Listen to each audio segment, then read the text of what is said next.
Okay, today's lesson is on half-life of radioactive decay. First, let's recall a previous lesson on the meaning, the definition for radioactive decay. Okay, so radioactive decay, referring to a random and spontaneous process where unstable nucleus and unstable nucleus and they will emit radioactive radiation. As I told you yesterday, it can either be alpha, beta, or gamma ray. So they will release this radioactive radiation in order for them to get a more stable nucleus. So this process is known as radioactive decay. So the decay process causes the substance, the radioactive substance, to become less in terms of, it can be in terms of mass. So the decay process causes the radioactive substance become less in mass. Okay, now, so that's short revision on radioactive decay. Now, what is half-life?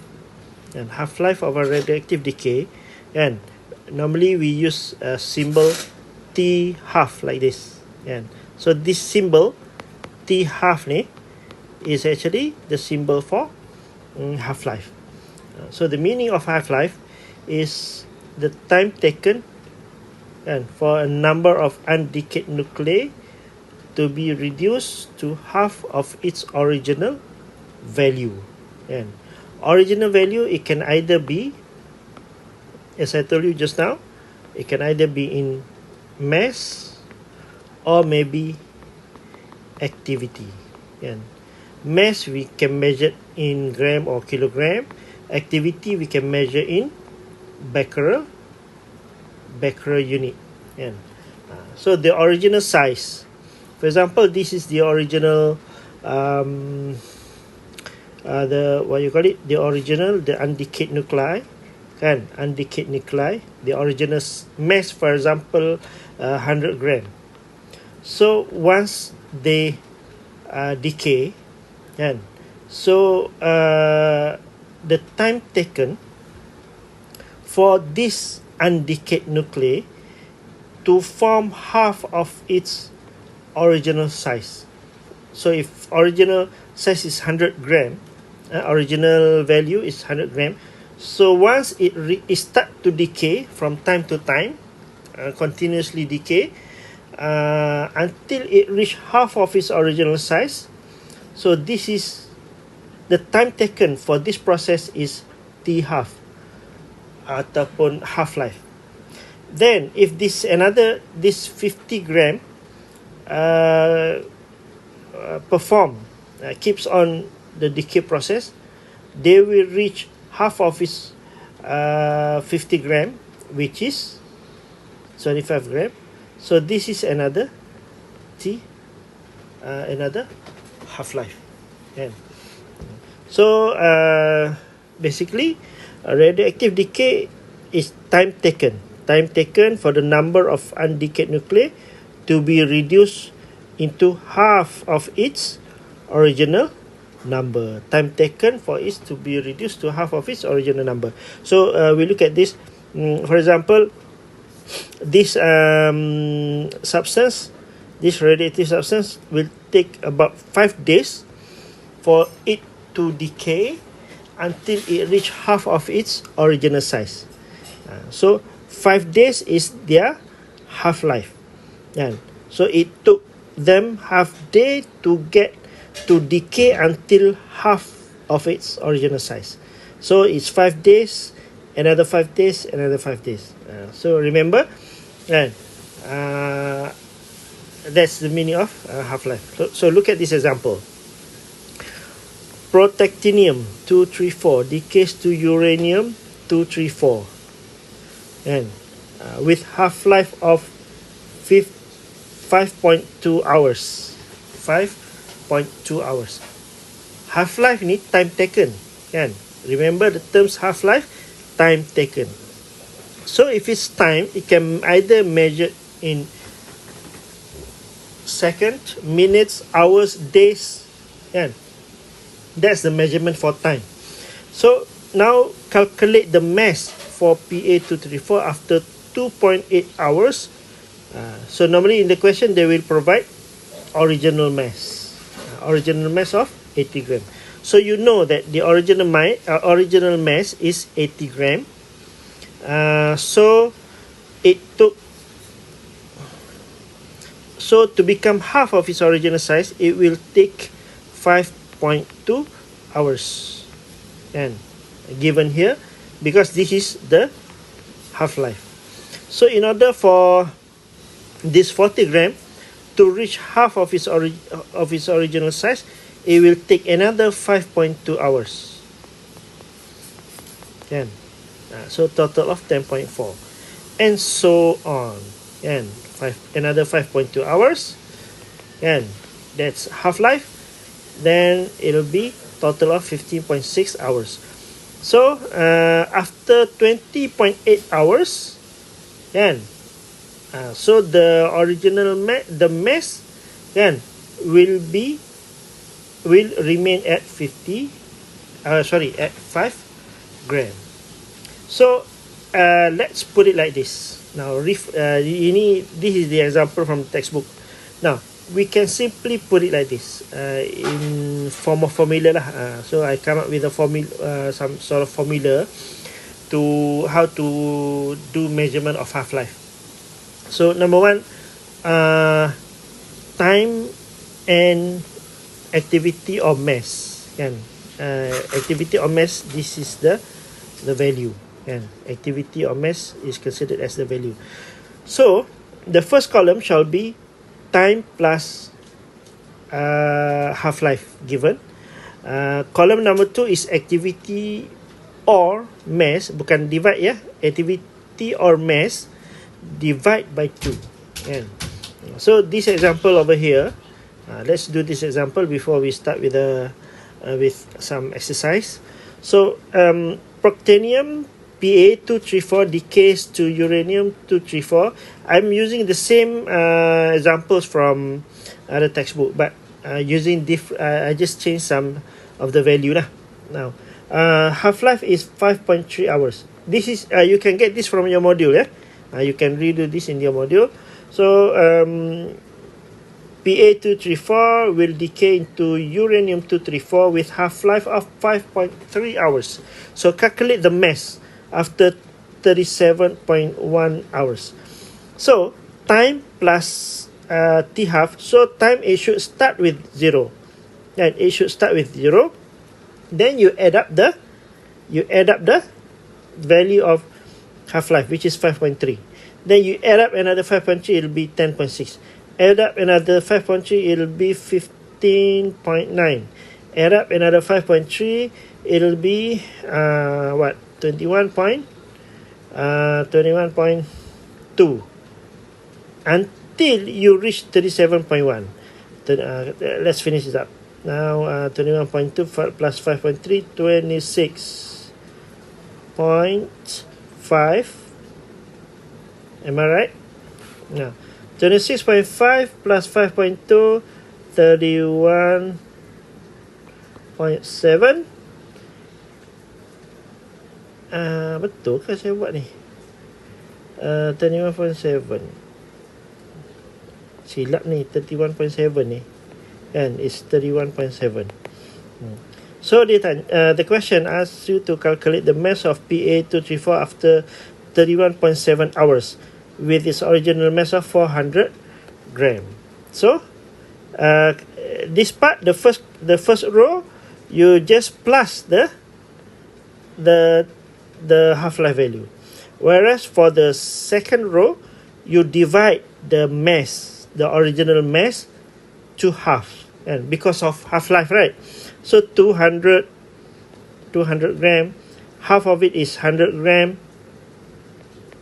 half of it is 50 gram, half of it is 25 gram, half of it is 25.5 gram, and half of 25.5 is 6.25, ya, betul ya?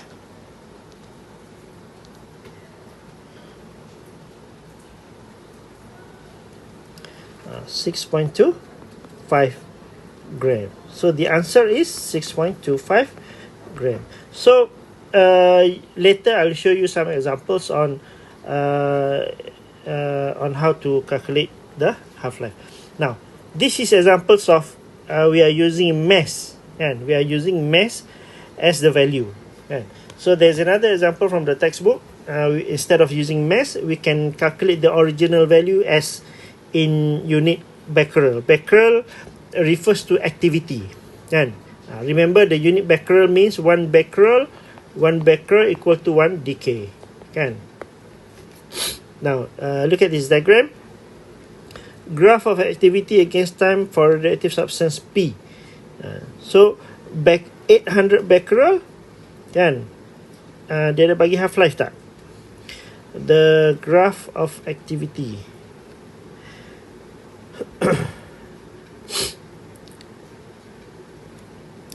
So actually at first they collect the data in form of what you call it, tables lah, for you to not to get confused. First they collect the data using tables, then they convert it into graph. So in this question they already provide you with a graph, and instead of provide you with the tables. So you need to interpret the table, the graph. So from here you know that the original size. Okay, I draw properly. Ini contoh-conting je. I draw properly here.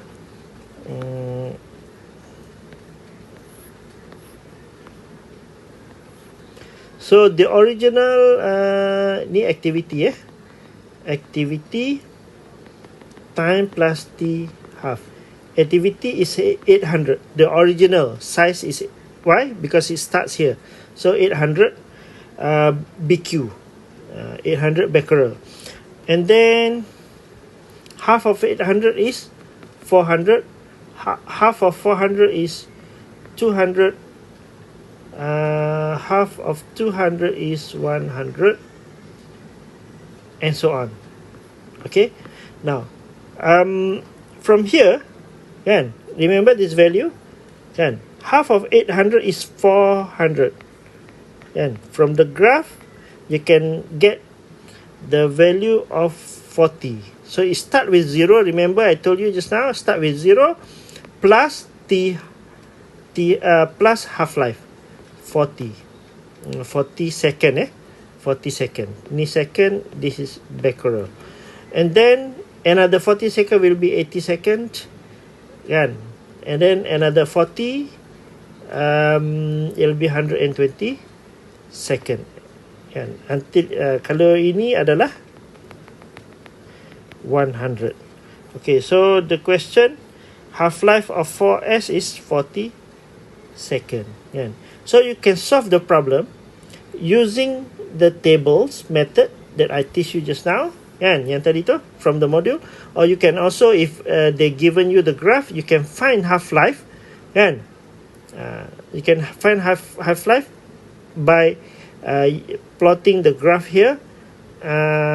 It should be the time taken for the substance to reach half of its original size, which is 40 second. Now there's another one here.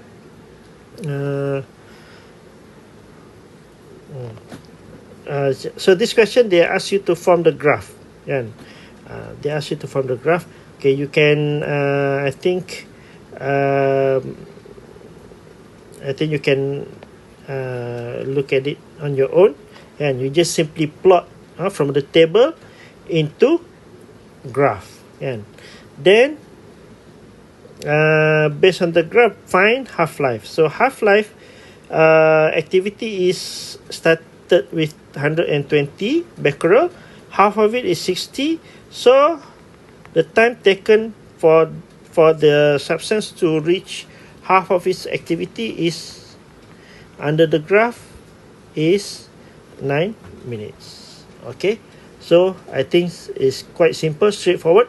So you just remember this formula and remember this guideline. I think the easiest way to find out the value of half-life or mass is using this table. So it's, remember, time plus half-life. The second row is activity or mass divide by 2. So yang kat atas ni, you add up the half-life value each box, and the bottom part you just simply divide by 2. This is the original mass, you divide by 2. Okay, so you remember this one. Now exercise. So I will share this exercise in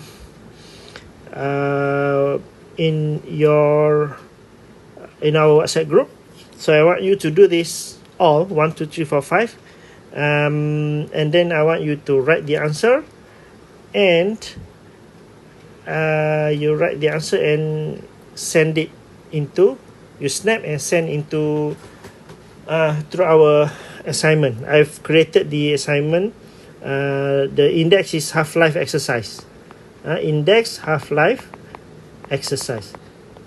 You have printer, you can print out. If you don't have printer, you can just simply copy this question into your exercise books, write out the answer, snap, and turn it into Google Classroom. So any question you can ask through WhatsApp group. So I will respond to your question during during the tutorial session at the end of the day lah. Okay, so you may ask me anything. If you have any question, this is quite challenging. Not the last part is quite challenging lah. So if you need any help, you can ask me the question. Now I think you have learned about index, right? You have learned about index. Now you need to apply your knowledge in what you have learned in mathematics and index. How to add up index numbers, how to multiply, how to divide, and all that. Okay. So I think that's all lah. Okay, thank you.